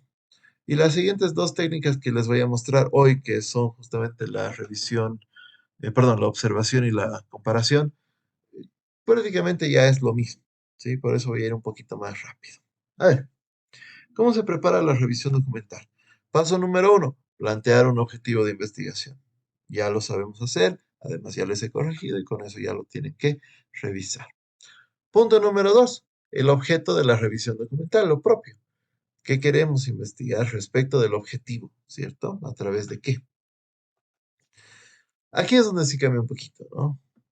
Selección de fuentes. Es decir, yo voy a buscar todas las fuentes para hacer la revisión documental. Como les decía, videos, libros, revistas, periódicos, informes, artículos científicos. ¿Puedo utilizar blogs en Internet? Sí, chicos, pueden utilizar blogs siempre que estos blogs, lo propio, sean verificadas sus fuentes. Es decir, el blog lo ha escrito una persona fan, una persona X, vamos a decir una persona empírica, o lo ha escrito realmente un científico reconocido. Bueno, hay que tener cuidado con eso, ¿ok? Siempre buscar fuentes fidedignas. Entonces, pero más allá de ello, sí puede ser esto utilizado de esa forma, ¿ya? Entonces, selección de fuentes fidedignas. Selección, chicos, solo estoy seleccionando. Yo tengo que decir, ejemplo, voy a tomar un video de YouTube, ¿sí? Aunque bueno, ahora este simbolito es distinto, ¿no? Es una flechita. Pero yo voy a tomar una fuente de YouTube y voy a decir, en YouTube yo voy a buscar el video, digamos, de X autor, muy bien, y voy a hacer una pequeña descripción del por qué, ¿no? O sea, tengo que justificar. Eso es muy importante en investigación de mercados y algunos se han olvidado de eso en sus trabajos, chicos. Siempre que mencionan quién va a ser su fuente, con quién van a hablar, a quién van a investigar, etcétera, siempre tienen que fundamentar el por qué. Es imperativo, chicos, que ustedes fundamenten. Es muy, muy importante esto. ¿Ok? Entonces, por favor, chicos, fundamentación de sus elecciones. Una vez que ya tengo todas mis fuentes seleccionadas, yo voy a elegir cuáles son las mejores. ¿Puedo elegirlas todas? Sí, puedo elegirlas todas. ¿Por qué? A ver, vuelvo un paso atrás. En YouTube yo he dicho que voy a buscar a este canal, pero cuando yo hago la elección, tengo que poner en ejercicio lo que les he puesto, lo que les estaba planteando en su momento. ¿Cuál es ese ejercicio? Verificación de fuente. ¿Quién es o qué es aquello que yo voy a investigar? ¿Será que lo que voy a investigar es útil? ¿Ha sido escrito aquí? ¿No ha sido escrito para un entorno como el nuestro? ¿Tiene rasgos o características que a mí me sirven? Entonces aquí yo voy a verificar estas fuentes que previamente he seleccionado. Si están todas ok, todos están conformes, todas tienen un trasfondo correcto, son efectivamente fuentes fidedignas, paso a elegirlas. ¿Sí? Paso a elegirlas. ¿Cuál va a ser el siguiente paso? Tengo que revisar estas fuentes, ¿sí? Su información. Entonces, en el caso nuestro de investigación de mercados, ¿qué tengo que hacer? Copiar y pegar. Y en el caso de que sea video, tengo que tal vez transcribir las partes más importantes del video haciendo alusión de qué minuto o de qué segundo a qué segundo se está copiando o se está transcribiendo la información que a nosotros nos va a servir. Si no es video y es un artículo, es un libro, etcétera, puedo copiar y pegar la información a mi documento siempre. Ya sabemos, chicos, ya estamos en universidad, en cuarto semestre, debemos hacer una referencia bibliográfica. Y si es cita textual, lo propio, tenemos que hacer una cita bibliográfica. ¿Ok? Entonces, respetando esa lógica, copiamos y pegamos a nuestro documento. Esa va a ser la revisión de fuentes. ¿Cuántas fuentes? Las que sean necesarias. Cuidado, de pronto aquí me digan, selección de fuentes, yo tengo 5 fuentes. Elección de fuentes, yo escojo una porque es la mejor de las 5. No, yo tengo que ver de las 5 cuáles son fidedignas. De las 5 habían sido 4 fidedignas, entonces de 4 técnicas tengo que hacer mi revisión de fuentes. Cuidado, me estén diciendo, sí, tengo 10 en mi selección y en mi elección solamente lo he depurado a unita, la mejor de todas. No, no hay eso. Mientras más fuentes, más clara y precisa la información que necesitamos. ¿Ok? Entonces, por favor, eso tomarlo muy en cuenta. Entonces, en la revisión de fuentes, una vez más, lo que hacemos es prácticamente copiar, pegar o transcribir la información más importante y relevante para nosotros. Tampoco es copiar y pegar todo un informe, toda una noticia, no. Lo que para nosotros es lo más importante. Una vez que yo hago esto, tengo que hacer la recopilación de información, ¿sí? Es decir, en el paso 5 simplemente estoy copiando y pegando de todas mis fuentes. En el paso número 6, ¿qué es lo que yo voy a hacer? Agrupar la información de acuerdo a sus características. A ver, en el periódico yo he encontrado información sobre A y C, digamos, ¿no? De mis puntos. Digamos, en un libro he encontrado información sobre A y B. En una noticia, digamos, en, no sé, Bolivisión, he encontrado, por decirles, información acerca de A, B y C. Ah, muy bien. Eso he hecho, digamos, durante el punto 4 y 5. Ahora en el punto 6 de recopilación de información, ¿qué es lo que yo hago? Voy a agrupar la información que tenga que ver con A, la información que tenga que ver con B y la información que tenga que ver con C. Es decir, las voy a agrupar de acuerdo a mis necesidades, de acuerdo a lo que yo quiero investigar y cómo quiero investigar. ¿Sí? Entonces los voy a agrupar de esas formas.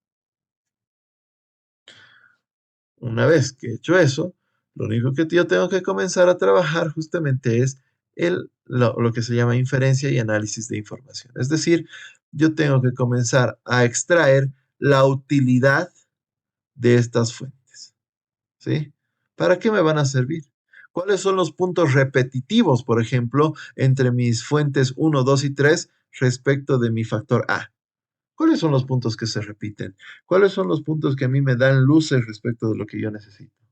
¿Sí? Eso es lo que hacemos en la inferencia y análisis de datos.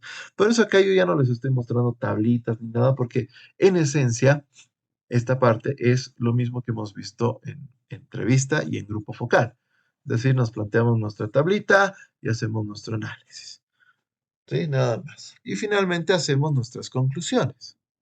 Que lo propio. En una conclusión siempre nosotros decimos toda esta información que hemos obtenido, que la hemos depurado, la hemos analizado, ¿para qué nos va a servir en nuestra investigación? Las conclusiones, chicos, en una investigación de mercados siempre deben apuntar a la utilidad que le vamos a dar respecto de lo que estamos nosotros investigando. ¿Listo? Si no hacemos esa conclusión, no sirve. No sirve. Podríamos tener las mejores fuentes, la mejor cantidad, la mayor cantidad de información, pero si nosotros no le damos utilidad, no sirve. Y con esto yo voy a ser muy chinchoso, chicos. Si no tiene su trasfondo de conclusión, de utilidad, de uso, no sirve. ¿Ok? Y con eso terminamos lo que es la revisión documental. Veamos lo que es la observación. Esto ya nos va a durar mucho menos tiempo porque en esencia su estructura es exactamente igual a la revisión documental. Solo que hay que aclarar qué es y para qué sirve la observación, cuándo usarla. La observación, como su nombre lo dice, es pues una técnica utilizada cuando nosotros no tenemos acceso a fuentes bibliográficas o en su defecto hay algunos elementos en el mercado que no están referenciados mediante una fuente. No están referenciados en una fuente. En ese caso, como nosotros si queremos utilizar esa información y no podemos referenciarla, llamamos que son fuentes de observación.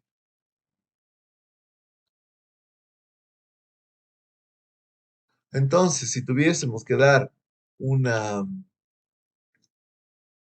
concepto, podríamos decir que la observación es una técnica de investigación de mercados que me permite investigar elementos carentes de fuentes fidedignas bibliográficas que existen en el mercado. Nada más. ¿Sí? Es lo mismo que hemos dicho hace un momento atrás, pero digamos en una oración un tanto más lógica. ¿Sí? Si ustedes gustan, pueden escribir sus propios conceptos siempre que respeten esos pequeños puntitos, ¿no? La lógica de que la observación complementa elementos que no tienen referencia bibliográfica. Está genial, ¿ya? Ahora, ¿para qué utilizamos la observación? La observación, usualmente, chicos, es una técnica complementaria, ¿ya? Usualmente. Es raro ver una investigación de mercados completa, les digo, que solo haya utilizado observación como su técnica. Es rarísimo. Muy, muy raro. ¿Por qué razón? Porque la observación es una técnica 100% subjetiva. Es decir, es una técnica mediante la cual, ¿sí? Técnica mediante la cual nosotros sacamos nuestras propias conclusiones a partir de lo que estamos viendo. No nos apoyamos en estudios más técnicos o previos que puedan llegar a existir. No, nosotros sacamos conclusiones de un, entre comillas, estudio de observación. Entonces, claro, la balanza de la objetividad se torna totalmente hacia el cielo y la subjetividad con el peso se va pero hasta el suelo. Se pierde total objetividad. Por eso es que les decía que usualmente la observación se la considera como una técnica complementaria a las otras. ¿Ok? ¿Qué se observa? ¿Qué elementos son los que nosotros podemos llegar a observar en el mercado para hacer una investigación de mercados? Claro, para hacer una estrategia, etcétera. Claro, se podrán observar otras cosas, pero para una investigación de mercados, ¿qué observamos? Punto número uno, industria nacional y extranjera. Es decir, voy a analizar cómo está el mercado, voy a observar cuántas empresas hay, dónde venden, cómo venden. ¿Será que hay alguna empresa como la nuestra o como la que nosotros queremos abrir aquí en Bolivia? ¿Será que hay otra en el extranjero? ¿Será que hay otra en una tesis de ingeniería industrial del año 2017? Entonces, yo voy justamente a realizar esta observación.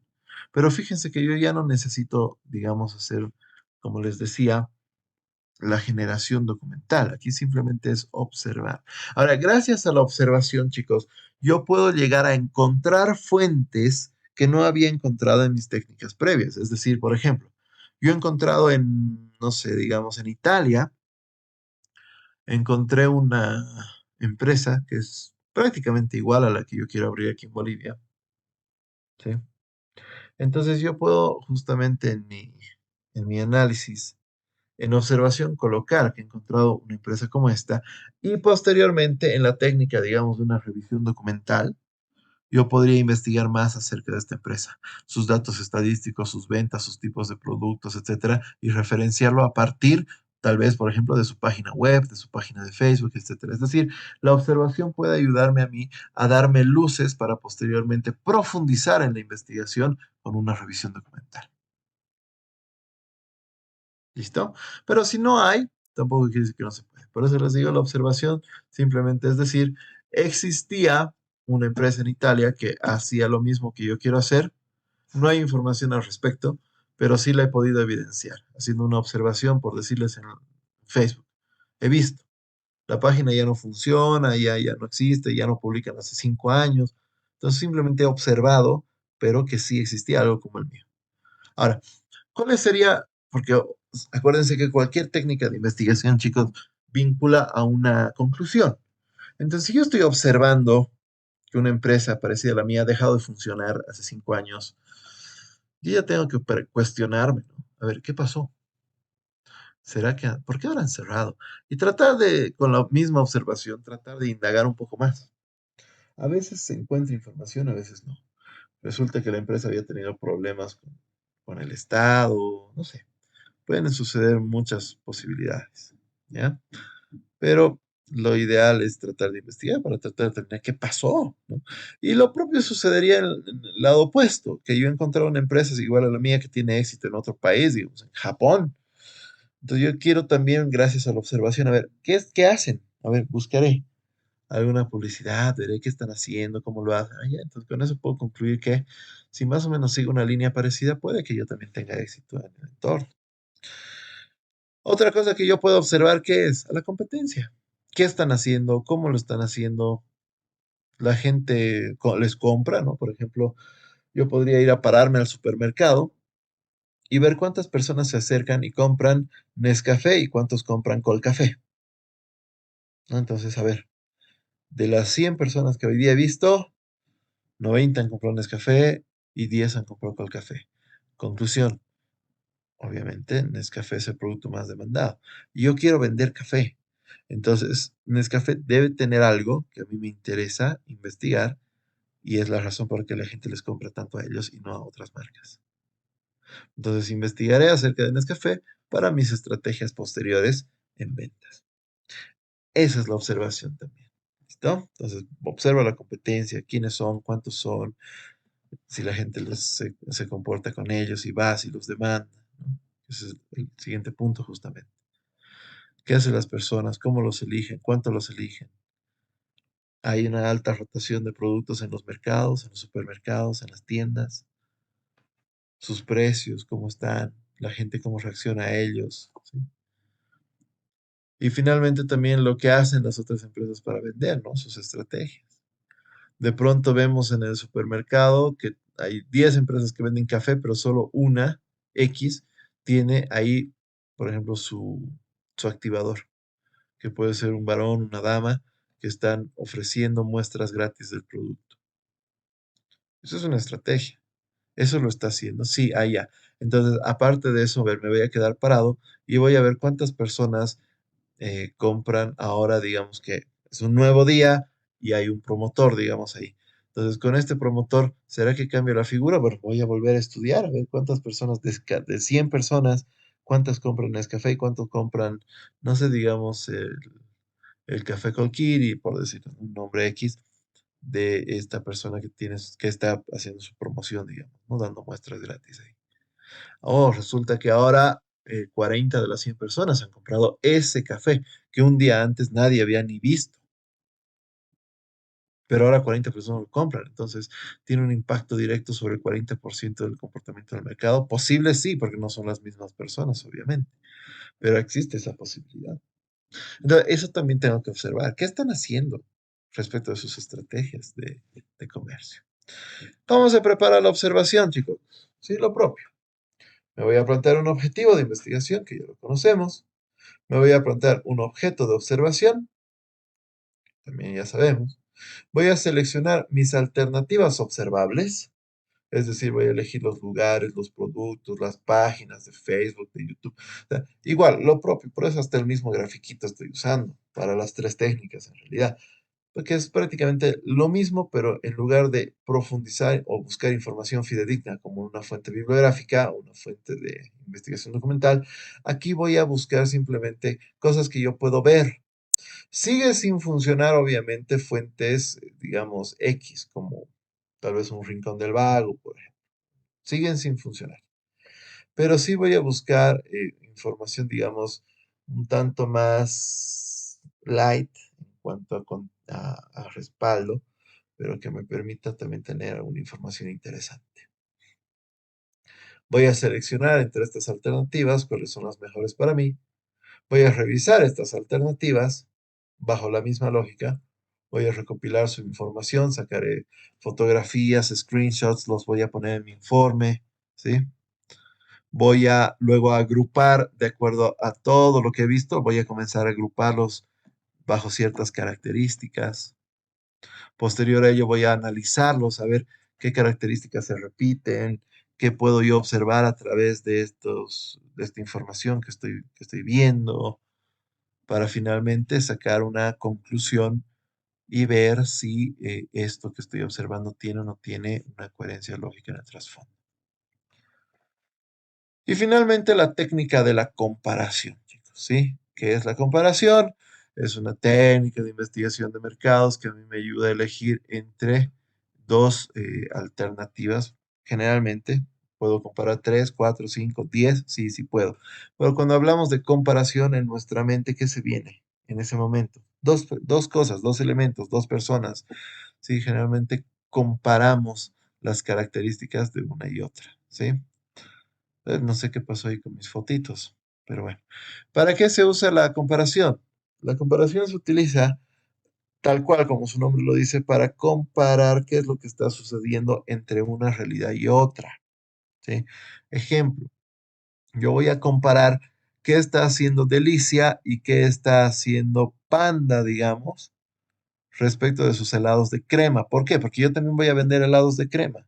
Entonces quiero ver qué está haciendo Delicia y qué está haciendo Panda. Entonces los voy a comparar a estos dos que son, digamos, los más importantes del mercado y voy a sacar, adelantándome un poquito, voy a sacar unas conclusiones diciendo, a ver, Delicia tiene una estrategia más hacia el lado, digamos, de venderle a los sentimientos, vínculos afectivos, parejas, familia. En cambio, Panda le vende más a los niños, digamos, ¿no? Y ambos en sí mismos tienen un buen efecto en el mercado. Ahora, ¿yo qué voy a hacer? ¿Qué hago con mi producto? Fácil, voy a ver mi segmento. Mi segmentación había estado para gente joven, no había sido para niños. Entonces yo puedo más adelante tomar, digamos, a Delicia como mi posible guía estratégica para seguir los pasos. O sea, ¿para qué descubrir la pólvora si la pólvora que utiliza ya alguien que ya ha sido descubierta funciona muy bien? Hago un benchmark. No quiere decir que voy a copiar, ¿sabes? No, es un benchmark. Voy a tomar lo mejor y lo voy a potenciar para mí y voy a tomar lo peor también de esa competencia y yo no voy a cometer esos errores. ¿Listo? Entonces, eso respecto al que se compara.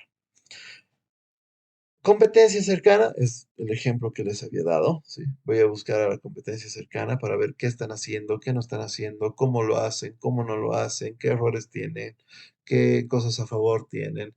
Es decir, yo voy a comparar con una y otra. Esta fuente de comparación, chicos, puede ser mixta, ¿sí? Por si acaso. Porque con una revisión documental yo puedo obtener, por ejemplo, los estados financieros de la empresa uno y de la empresa 2 y con la técnica de la comparación, pues voy a comparar sus resultados. Entonces, la observación, decíamos, es una técnica complementaria, ¿sí? La comparación es una técnica también complementaria, pero no de solamente la revisión documental.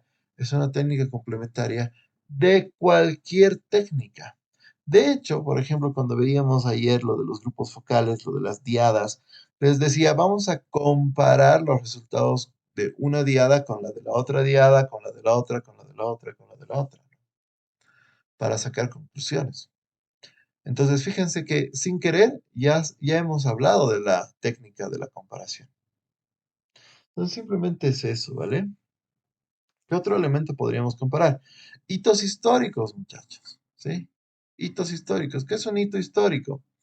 Es comparar lo que ha sucedido en el pasado, respecto obviamente de lo que nosotros estamos investigando, pero podemos comparar algo que ha sucedido en el pasado con algo que está sucediendo hoy en el presente. ¿Será que se comportan igual? ¿Será que lo que sucedió antes se está repitiendo hoy? ¿O cómo ha evolucionado esta situación a través de la historia? ¿Sí? Entonces estoy comparando periodos temporales con un mismo objeto. También puedo comparar los productos, no solamente pero aquí, sino productos que existen en otros lados del mundo. Ejemplo, helados de crema de delicia versus helados de crema de Francia versus helados de crema de Estados Unidos, que ellos han industrializado y maquineado, digamos, los helados de crema. ¿Qué características tienen? ¿Cómo funciona? ¿Listo? Entonces puedo hacerlo. Entonces, la idea es comparar. ¿Ok? Comparar. ¿Cómo se prepara la técnica de la comparación? Como les dije, es exactamente igual a la estructura que hemos visto en la revisión documental y en la observación. Primero, un objetivo de investigación. Segundo, un objeto de comparación en este caso, ¿no? Un objeto de comparación. Tercero, la selección de las fuentes comparables. ¿Sí? En este caso ya no solamente serán fuentes de información, porque yo puedo tener el periódico 1 versus un video en YouTube, pero ¿puedo comparar esa información? No, no había podido. ¿Por qué? Porque la fuente de YouTube es una entrevista que se hace a un cliente para ver su impacto o el impacto del producto sobre su decisión de compra. En cambio, mi fuente documental había sido un estado financiero. No, no puedo compararlos. Tengo que comparar similares, ¿no? Entonces voy a buscar más bien mejor en YouTube dos entrevistas y voy a comparar la información para ver qué tal queda, si hay un lineamiento, si no hay un lineamiento, si hay mucha discrepancia, digamos, en las opiniones del público, etcétera, etcétera. Es decir, voy a trabajar de esa manera. Sí, esa es la selección de fuentes comparables. Lo propio, después voy a hacer una elección de estas fuentes comparables, cuáles son las mejores. Como les decía, puedo comparar dos elementos o más. Mientras más compare, chicos, mejor. Información más precisa para mí. ¿Ok? Entonces yo no les voy a decir con cuántos deben ustedes trabajar, pero sí les digo que mientras más elementos o fuentes encontradas, para ustedes mismos va a ser mejor. Luego de ello voy a revisar estas fuentes comparables, es decir, voy a recopilar la información de todas ellas, que estas fuentes pueden ser lo propio, videos, libros, textos, revistas, artículos, periódicos, artículos científicos, etcétera, pero tienen que tener características similares entre sí. Y eso es lo que voy a hacer justamente en el punto 6. Voy a hacer más o menos, aquí tal vez un poquito de diferencia podría haber, donde yo me voy a plantear, ¿sí? Una tabla comparativa, digamos, ¿no? Aquí voy a poner, digamos, la fuente comparable A, la fuente comparable B. Hace punto uno, ¿qué hace en el punto uno? ¿Qué hace este en el punto uno? ¿Sí? Entonces aquí voy a poner, por decirles, una tablita de comparación. ¿Son similares? Sí o no. Este es similar a este, sí, sí. Al siguiente, ¿son similares? No. Ay, entonces, en mi recopilación de información voy a ir viendo qué puntos son similares y qué puntos no lo son, porque tengo que luego analizar los que sí son similares, tengo que compararlos entre sí, ¿vale? Y eso vendría en el siguiente punto, el análisis de esas fuentes comparables. Luego vendrían, finalmente, las conclusiones de la comparación, que una vez más, las conclusiones es decir, cuál es la utilidad que yo le doy a los resultados analizados respecto de mi técnica de la comparación. ¿Ok? Entonces, como se han dado cuenta, estas tres técnicas tienen una estructura exactamente igual en cuanto a su desarrollo. ¿Dónde es lo que cambia? En la forma en la que obtenemos la información. En una hay que ser muy exhaustivos en la búsqueda de información fidedigna, que es la fuente de la técnica de la revisión documental. En la observación ya no hay esa regla, es tan complejo. Y en la comparación, la regla no es tanto que sea o no sea fidedigna, la regla es que yo pueda comparar la información, es decir, tienen que tener rasgos similares entre una y otra para que pueda compararles. Entonces así funciona, chicos, estas tres técnicas que son muy, muy interesantes y que muchas veces nos olvidamos que existen y nos dedicamos, como varios de ustedes me dijeron, en mis clases solo me han enseñado a hacer encuesta. Y bueno, hay varias otras que también no son muy... ¿Listo? ¿Alguien tiene alguna consulta o duda, chicos?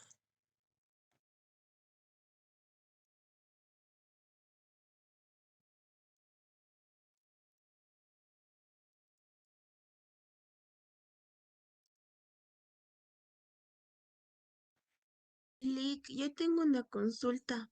Claro Está que sí, adelante, por preguntando, favor. sí, para comparar esta, solamente se trata de comparar, seleccionar y elegir y recopilar todas las fuentes que podamos tener con respecto a nuestro trabajo de investigación, ¿verdad, Lick? Sí, correcto. Respecto a su trabajo de investigación, pero como les decía, en la recopilación, en la comparación, hacemos como una tablita para ver qué elementos son parecidos y cuáles no. Entonces, solo de los que son parecidos avanzo al siguiente punto que es el análisis. Los que no se parecen, no tengo que comparar. Solo voy a hacer la comparación de los elementos que tienen cierto parentesco entre una y otra fuente de comparación. ¿Ya? Pero sí, hay que hacer para lo que nosotros queremos investigar. Ok, Lick, una última consulta era sobre la cita bibliográfica. Tendríamos que utilizar el formato APA, ¿verdad, Lick? Oh, bueno, a ver, si yo fuera el profe de metodología, les diría que sí, ¿no? Que usemos un APA o tal vez un Chicago. Pero, a ver, si yo tengo que ser sincero con ustedes, lo de menos para mí es en qué formato me lo presente. Sinceramente. Lo único que a mí me interesa es que sí aprendan a respetar el hecho de que esta información corresponde a un autor, que corresponde a alguien de afuera, ¿sí? Eso sí, ¿ya? Entonces, si ustedes gustan utilizar APA o Chicago, usen el que sea para ustedes más fácil. Ya seguramente en otra materia más adelante, como en taller, digamos, cuando estén en noveno, décimo semestre, les van a decir, chicos, para sus tesis tienen que utilizar formato Chicago, formato APA. Entonces ya ahí, digamos, ustedes pueden recién hacer esto. Para mí, como les digo, mientras respetemos la autoría, digamos, de un escritor, de un periódico, de una página, etcétera, mientras ustedes la respeten y me muestren de dónde están obteniendo, utilicen el formato que ustedes gusten. No tengo ningún problema. ¿Ya? Super League. Y la última consulta, iba con la primera, era sobre la comparación. Sí, tengo dos fuentes y las dos fuentes básicamente dicen lo mismo.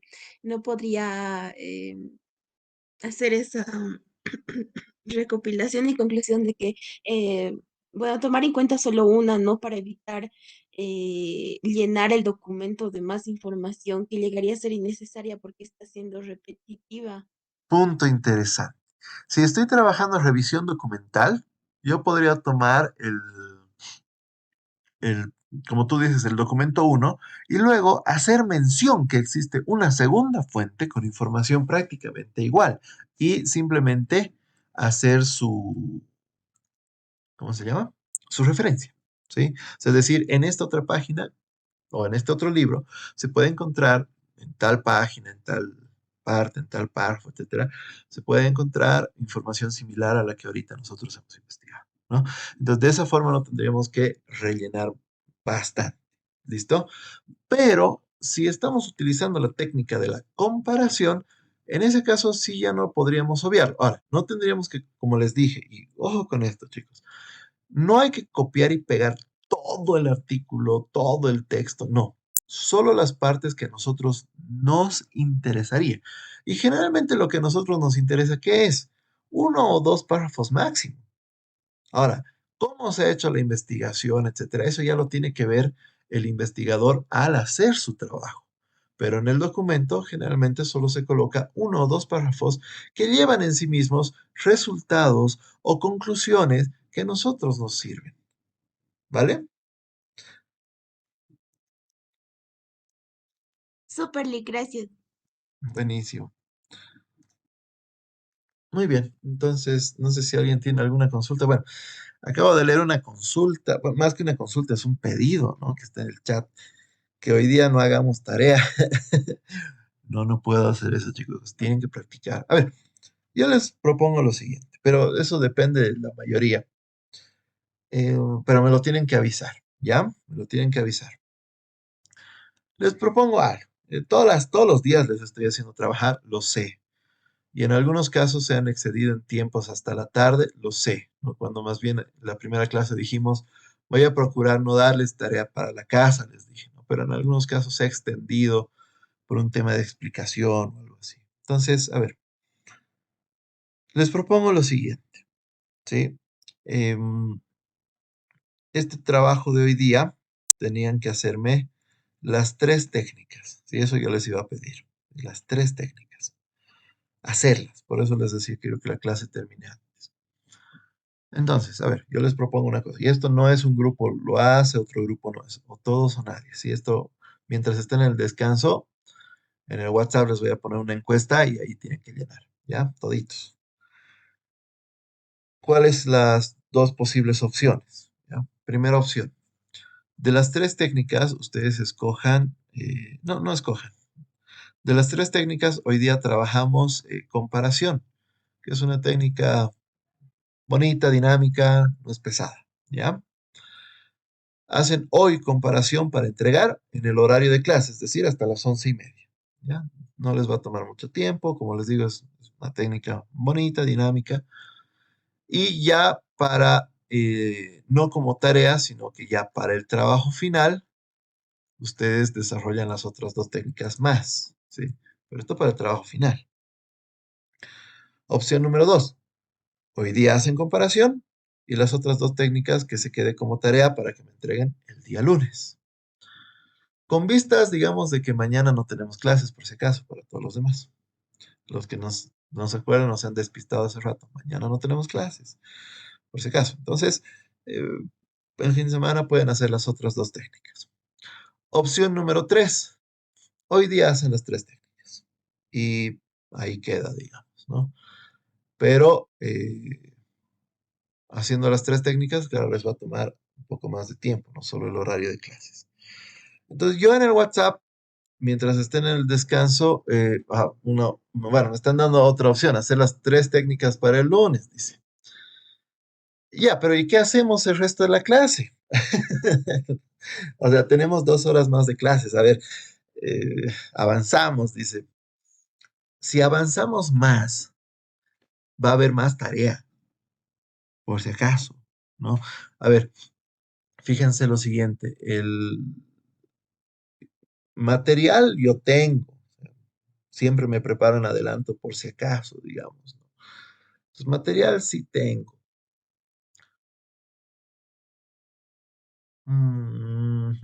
Bueno, a ver, hay algunas opciones que me están dando a hacer un repaso de todo lo avanzado. Introducción al siguiente tema, dice. Bueno, introducción no podría ser, les tendría que decir qué es una encuesta, cómo se arma una encuesta, qué tipos de preguntas hay, todo. Y como siempre, terminando eso, tendría que decirles, listo, tareas sobre encuestas, ¿no? O sea, eso es inevitable, chicos. A ver, ¿qué les parece mi siguiente opción? Pero eso ya tendría que ser con lo que ustedes también decidan. En lugar de repaso, algunos me están diciendo repaso, pero ¿qué les parece lo siguiente? En lugar de repaso, corrijan las observaciones que yo les he mandado en sus trabajos, corrijan y me vuelven a enviar. Y ese que sea la tarea de hoy día. O sea, en lo que queda de la clase, las 2 horas, corrijan los trabajos y me vuelven a enviar. De esa forma, yo este fin de semana también puedo revisar sus trabajitos y ver si ya están adecuados para que tal vez desde el día lunes los puedan ejecutar, ¿no? Para ir ganando tiempo. A ver, entonces, ¿qué opciones voy a dar? Lo vamos a votar, como les digo, en el WhatsApp. Si no votan todos, a la mayoría, a la simple mayoría. Nada de 50 más, nada, son cero. A la simple mayoría. Una vez más les voy a dar las opciones para que ustedes voten directo en el WhatsApp. Les voy a dar entonces de descanso unos 5 minutitos, 10 de descanso solo para que hagan la votación. Opción número 1, hacer comparación hoy y las otras 2 técnicas para el lunes. Hacer comparación hoy y las otras 2 técnicas directo al trabajo final. Hacer las 3 técnicas hoy sería la tercera opción y la cuarta opción es las 3 técnicas para el lunes, pero hoy día tienen que hacer la corrección de todas las observaciones de sus trabajos que les he dado o de las que ustedes gusten, depende, pero me hacen las correcciones y me presentan lo corregido como trabajo de aula para que yo revise. ¿Sí? Entonces son 4 opciones, chicos. ¿Ya? Entonces ahora sí, a ver,